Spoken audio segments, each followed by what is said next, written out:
分辨 Omicron 与感冒。咳嗽的咳法不同。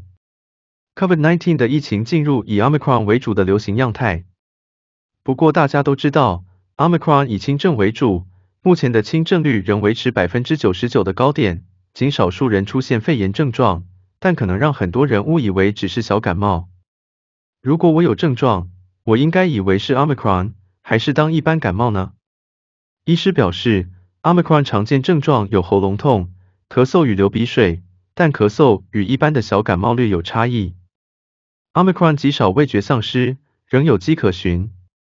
台湾耳鼻喉科医师邱玉勋表示 ，COVID-19 大流行初期，以及早期流行过的 Alpha、Delta 等老病毒，多数以下呼吸道症状为主，其中嗅味觉丧失、发烧就是主要判断准则。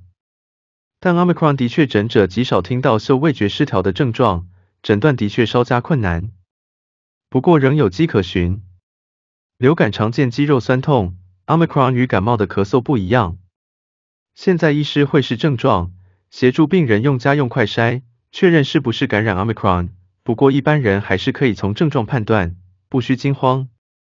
邱玉勋医师表示，一般的感冒多是咳嗽，而 Omicron 也大多是上呼吸道症状，常见的症状是喉咙痛、咳嗽，其次是流鼻水，儿童常见的症状为发烧。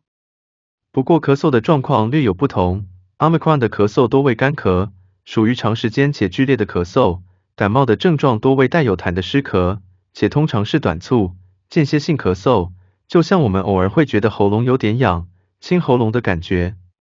一般的感冒较常见的症状为咳嗽，较少发烧与腹泻。另一方面，流感的症状常见有发烧、肌肉酸痛。